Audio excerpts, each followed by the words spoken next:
México continuam sendo de 25% e não sobem para 30% a partir de amanhã, como estava previsto. Donald Trump disse que teve uma boa conversa com a presidente do México, Claudia Sheinbaum, disse que os dois estão se conhecendo melhor e se entendendo mais, a cada vez que conversam. Disse também que o México concordou em eliminar todas as barreiras comerciais que existiam. E a presidente mexicana, Claudia Sheinbaum, disse também que esse é um bom acordo, que coloca o México em um bom lugar. Agora, é importante a gente lembrar que o México é o principal país, é a principal fonte de importações aqui dos Estados Unidos desde 2023, ultrapassou a China. E agora, então, os Estados Unidos mantêm essas tarifas de 25% sobre essas importações, que são, então, importantíssimas para a economia americana. E em negociação com o México estão também outros temas, né? Entram a questão do fluxo de drogas para os Estados Unidos, da entrada de fentanil, também, claro, questões relacionadas à imigração. Tudo isso faz parte dessas negociações. A gente não sabe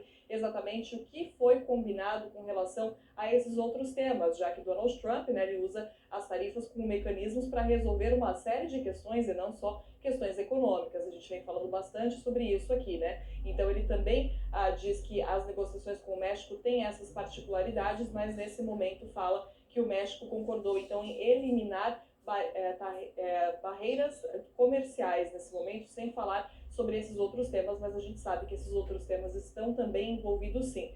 Isso coloca o México numa posição bem diferente da posição do Canadá, por exemplo, que deve ser sim afetado pelas tarifas de 35% sobre as importações a partir de amanhã. As negociações entre Donald Trump e Mark Carney não estão indo para frente. Existia até um otimismo para que essas negociações avançassem. Mark Carney veio, né, assumiu, na verdade, a posição de primeiro-ministro do Canadá com essa promessa de ser um bom negociador com Donald Trump, de ter uma relação melhor com Donald Trump do que tinha, por exemplo, Justin Trudeau. Mas aparentemente as tarifas sobre as importações canadenses devem sim entrar em vigor a partir de amanhã, ao contrário do que acontece com o México. Lembrando também que os produtos que fazem parte daquele acordo entre Estados Unidos, México e Canadá continuam isentos. Aí a gente está falando de outra coisa, né? Então essas tarifas de 25% continuam valendo para aqueles que não fazem parte desse acordo entre os três países. Yuri e Débora.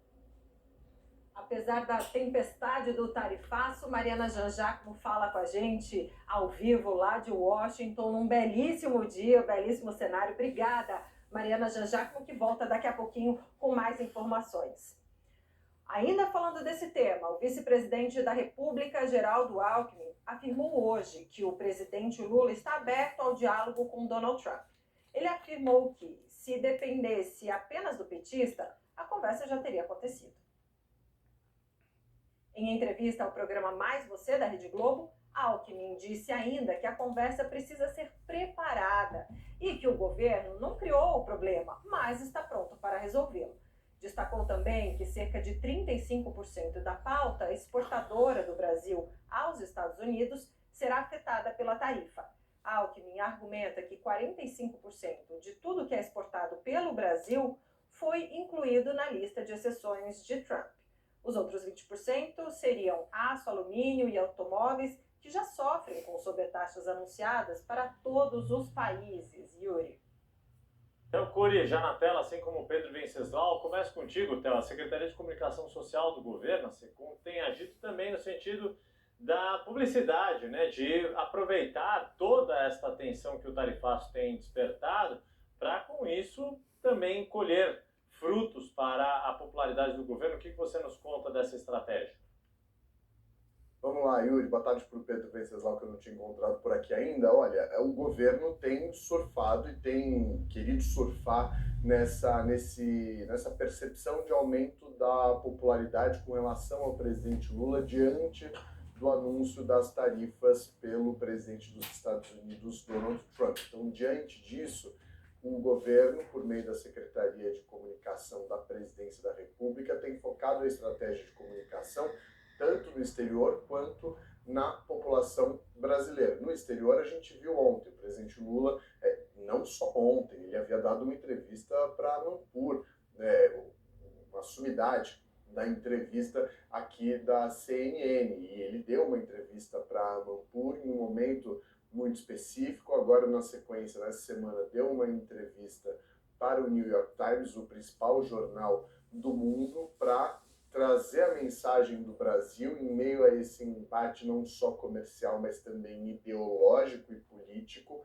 para a comunidade internacional, mais especificamente para a comunidade que vive nos Estados Unidos e para quem lê o New York Times, dos tomadores de decisão que lêem o New York Times. Então, o governo brasileiro mirou na comunidade internacional quando o presidente Lula concedeu a entrevista a Cristiane Amanpour, da CNN, quando o presidente Lula concedeu a entrevista ao New York Times, que saiu ontem na versão impressa do jornal.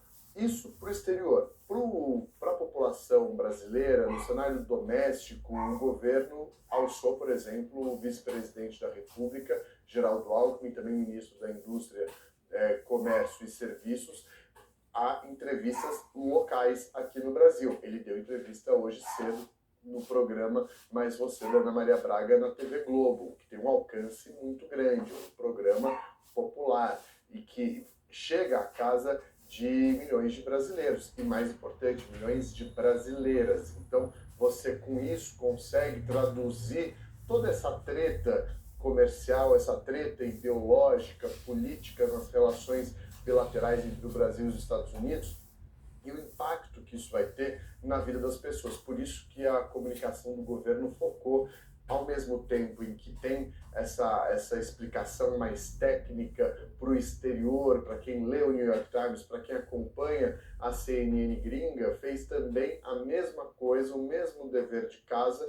internamente, para as pessoas mais simples, para quem assiste a um programa popular como é o programa da Ana Maria Braga. As donas de casa, por exemplo, são grande parte da audiência desse programa, que tem um peso muito grande eleitoral nas eleições. Foi assim em 2022 e vai ser assim novamente em 2026, no ano que vem, quando as eleições de outubro acontecerem. Daí a importância de se chegar a essas pessoas. Então, ao mesmo tempo em que mira o exterior, o governo, por meio da Secretaria Especial de Comunicação Social da Presidência da República, também tem mirado o Brasil, a população brasileira, com o intuito de desmistificar algumas coisas, descomplicar, e foi a tarefa do vice-presidente, apesar do vocabulário do vice-presidente da República, que tentou ali explicar o que significa o déficit nessa relação entre os dois países, qual que é o impacto disso no desemprego